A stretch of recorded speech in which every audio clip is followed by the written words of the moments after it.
So, how many people have a resume? Yes, me too. How many people love working on their resume? Yeah. Huh? You're kind of into it? Sometimes I get into it. It depends. It's like if I have to do it, I'm not into it. If I don't have to do it, I'm into it. Where do you guys go for help on building your resume? Do they have like classes for you or the career center? Do you ask your peers? I'm literally just asking. You go to the career center? And they have people, like students that work with them, called your career advisors, you can ask them. And they're in like, I think they're in every. That's awesome. I was one of those in college as well, and I did it for the athletes because I played volleyball, so I was like the person who would work on your resume. I'm glad that they have that. That's really great. Has anybody had like a, yeah? Go ahead. I asked my parents. You asked your parents? Does anybody else ask their parents? Yeah. Does anybody feel like they've given their resume to so many freaking people they don't even know what's right anymore? Yeah. Okay. But you kind of get those general guidelines, right? It's really interesting. I'm so glad that you guys have that resource and that help. But one of the things that we notice at Levo when we're working in the community, either offering help women with their resumes, sometimes we do some giveaways of like resume workshopping, is how terrible sometimes they are. Like the basic things of like, the formatting, or somebody hands you 7 pages. Unfortunately, a resume is 1 page to tell the world how freaking amazing you are. And the simpler, the better. I know it says simple formatting up there, but you just really want to convey that you're amazing, and you're really clear, and you're really concise, and you know how to talk about yourself. And a lot of times, I don't know if you've looked at other people's resumes, sometimes I read them and I'm like, so what do you do? What does that mean? I have no idea. And it's fun, like, good buzzwords, like that's great, and like good verbs, and really explaining with some beautiful rhetoric about the company or the organization or you yourself. But if nobody knows what that actually means, we have a reference of good at social media. Okay, well great, because there's about 700 social media channels, so what does that really mean that you're amazing at? One tip that I got that I want to pass along, because it was super helpful for me in being able to convey things, is wherever you can, build in very specific, tangible things to hold on to. So if that's, you increased your Facebook likes for whatever company you're interning for by 30%, or, registered X amount of users, or spent this amount of time in practice. I know for me, as an athlete, this is a little bit different, but I would give specifics of like, I spent 75 hours in practicing games each week. I don't think that's true, but whatever it said on our resume, it was very specific, and that'll really help employers who are looking at your resumes understand what exactly you do, and be very specific about what those things are, and not just a lot of lofty words. 1 page. Are there any grad students in here? Yes. That's why you like working on your resume, because you have 2 pages. That's not on here, but it's one of the things I was taught by our career services, is that if you do have a master's, you can have 2 pages. I don't know if that rule has changed. I'm not sure if you've heard that. I have a CD, you can put everything on there. Nice. List it out. Yeah, I created a website, so I'm like, you can't see what 1 page is. Okay, trickery. That was actually just for the sports broadcasting, because I had to be able to put my video on places. But I've actually been seeing a lot of resumes that are websites lately, which is a really cool thing to think about. If you're a creative type and want to be able to show a little bit more of who you are, you can send that link in with an email. PDF it, and the way that you save your resume, you don't want it to be like Maxi for Levo, but I sent it to Google. Not cool. The way that you save, yeah. I notice it when I get resumes, and it's always super interesting to me because it's such a small thing, right? Like tiny. It takes 2 seconds to save it the right way. But saving it as like a personalized save for that particular company or organization is super helpful. What do you guys find are the biggest concerns for you in resumes? Yeah. Wait, sorry. No, yeah. What you just mentioned. So you're saying that it's better to save like Allison Garza for Levo versus just like Allison Garza resume? Allison Garza resume is fine. I mean, for Levo would help me know that that is specific. Here, this actually takes me to a different point. A lot of times it's really helpful with a resume to word vomit every single thing that you have ever done, Allison, in your career here at Rice and all of your jobs. It could be 3 pages, it could be 2 pages, it's literally like everything. And then when you create a resume for Levo and the Levo social media guru, you're formulating things and dropping them over here. And then you can save it for Levo. I don't care if it's for Levo or just Allison Garza, but make sure that it doesn't have the wrong thing and that it is very clear. That's all.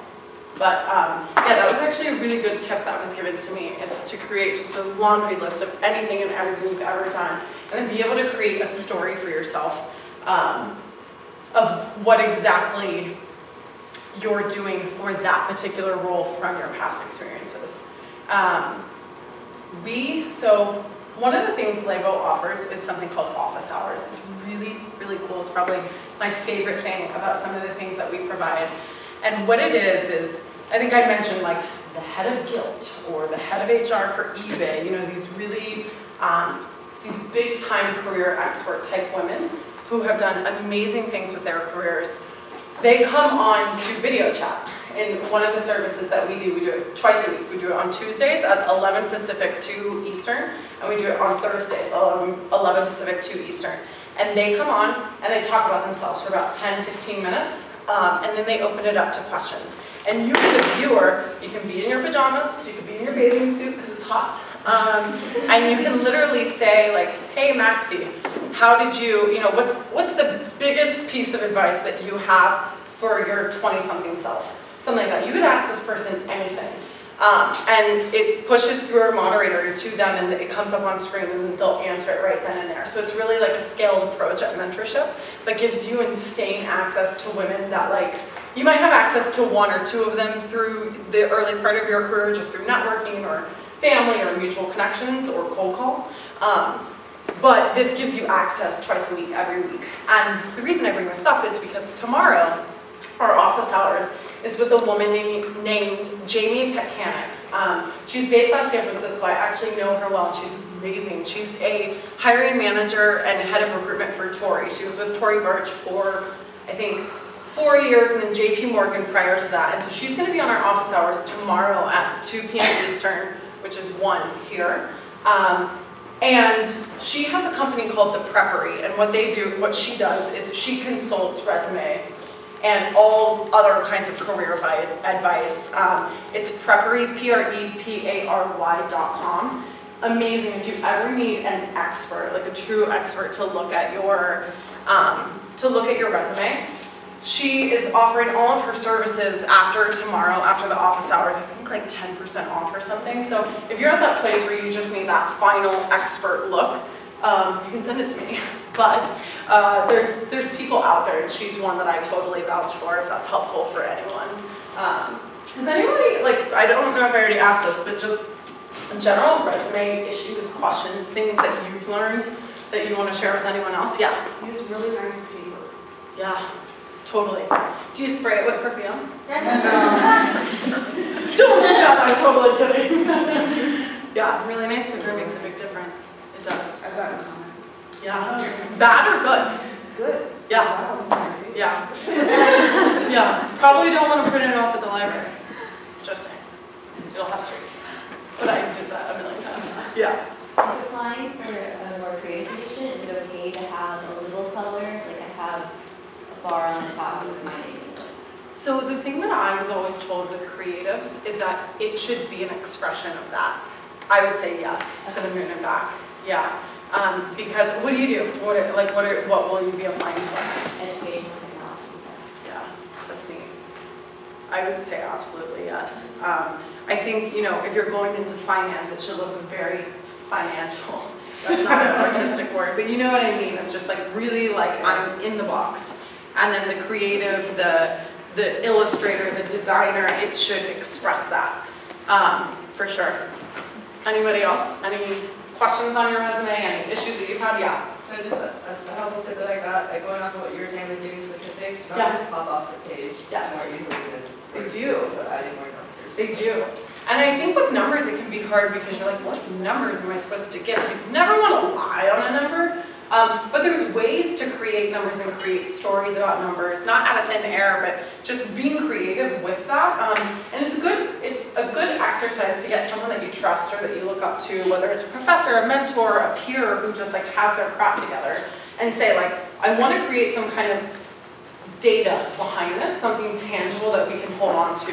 Do you have any ideas? Because some people have different ways of filtering and processing information that can be helpful. Yeah, Molly? I know one easy way that I've used like for numbers is I taught swim lessons for a couple of years, and it looks much better on my resume to say has logged over 500 hours teaching swim lessons than has been teaching swim lessons on and off for 2 years. Like half-hour lessons. So. Yeah, that's a really, really good point. Thanks for sharing that. Yeah. I went to the information section of Google, and one of the things they said they were looking for on the resume What did they say? Tell me. was less so about what you did there and more so about the impact you had while you were there. Because That's amazing you advice. may have experience I from wanna other write that places down. that don't apply to your Google positions. They don't necessarily care about like every single task, Yeah. but they want to know what you did and what kind of leadership you showed while you were there. What kind of legacy did you leave in the 3-month internship with Google? Where was that Google informational event at? It was your race. Cool. That's neat. We did a big event with Google in San Francisco at their headquarters. Oh, well, it wasn't their headquarters, it was their San Francisco office, but with women in Google, we had our website up on the screen, and their developers gave us feedback. Feedback. That's really neat. That's it, and it's it's amazing advice that I'm going to share on Wednesday with you too. Is what impact did you leave, and not necessarily just the mundane stuff that you did. That's a really good point.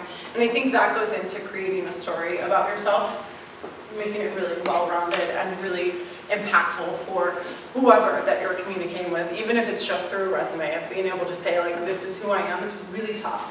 It's really tough on a piece of paper, because I'm sure a lot of you are like, just get me in front of somebody and I'll sell myself, like done. But if that piece of paper is the first thing that they see, it can be hard, and that's why it's so important for it to be so great. There's a lot of emphasis on that. Does anybody else have any questions, concerns, things that they want to share before I move past the resume and stuff? Yeah? So I struggle a lot with, I work at a job, but it's like a fairly basic job. Yeah. And so when I put that out there, I wouldn't know, like, it would just be there, I work here, but I don't know how to kind of explain that or make that seem like something that's worth even putting on the paper. Yeah. So a lot of times I just leave it off. Yeah. Is it better to... Well, I hear what you're saying, because it's like, okay, a girl at USC, when we did this workshop, she was like, the only job I've ever had was at In-N-Out. And it's like, that's just a normal job. Like, how is that supposed to get me a corporate job? And the fact that you have work experience and the fact that you have been committed to a role, that with the other things that you're involved in, you're going to create that. I mean, the fact that it's purely work experience, which anybody's going to want to see, especially when it's consistent. I wouldn't leave it off. I mean, that's our own like confidence issue too, right? Or like an ego thing of like, it's just like a normal, regular, whatever job, folding towels, which I did in college. I folded towels. During the summers, because I was like, there's nothing else to do, and I'm staying on campus training, but I didn't put it on. But it was like, I mean, there's certain situations, especially if it's consistent, you absolutely want to put it on there as long as you can speak to it, and I think that's where your cover letter comes into. Yeah. Yeah. I know one thing that I did is I had a summer job for about 4 or 5 years running, and the last year they finally promoted me, and it actually took a lot of wrangling from my end to get them to officially promote me, because they'd already promoted one of the other workers to the supervisor, but he wasn't actually doing any of this work, and I was doing it. Right. And my boss was totally willing to let me just do it. And so finally, with a lot of coaching from my dad, I was like, I need a raise, and I asked Oh my God, good for a you. bigger raise than they gave me, and my boss essentially shut me down and was like, I'll give you $1 raise, and I was like, okay. But you did it, right? And then I made him give me a title. You know, I was like, I need a title to put on my resume so that I can say I did this. Yeah. And he wouldn't give me supervisor, but he came up with like a separate title, you know, so I wouldn't be competing, which That's actually, amazing. when I was working on my resume yesterday, it was really helpful to be able to say, and after 4 years, I was promoted to this thing, and I did inventory control, and I placed all the orders for our company on a bi-weekly basis, you know, and trying to figure out how to say, like, even though it's just like me on my cell phone calling our Penny Keith, person and saying like, hey, I need like 10 more things of hamburgers. I made Excel spreadsheets because previously they were just like writing it down on a napkin. You created so a process. I said that I implemented a new process for ordering. That's really phenomenal, and I think that's a really, first of all, yes, for asking for more. That's a whole other workshop that we can do with young professionals on how you ask for more in your career, but it's a really good testament to the fact that you can ask for those things. Those things are yours, even if you think it's just a regular job, just a normal situation. To just go in and ask for a title that you can then go and leverage, I think that's amazing. Like, I seriously love that story, and I'm going to be traveling the world with that story along with Drew, because that's really great. And it's a good explanation and reflection of how you take something that seems really normal and create something more for yourself by asking for it, by getting the pep talks from the people around you, by knowing what you want. And congrats, that's really, really great. And I think something that everybody should probably take note of, because some of you are in those situations, or people you know will be, of like, it's just a normal job. I don't want to put it on there. I don't even know how to make it seem like it's better than it is. But it says something, and you can do that, and maybe you should go do that. So moving from our resume work. I have a question. Yeah, totally. Wherever you want to go, It's a good question. in the resume. It's a good question. You know, there's sometimes when you have like a lot of experiences maybe in high school that you're not necessarily getting through college. So what they say, what I was always told, and if anybody has heard other advice, like I would love to hear it, is that once you surpass or pass that sophomore year of college, junior and on, you need to drop everything in high school. It really needs to be a conversation of what you've done in college. So you've got those first 2 years, and then after that, drop it off. Has anybody heard anything different? There's a lot of conflicting advice out there, so I'm totally open to pushback. That's what everybody who trained me on resumes told me.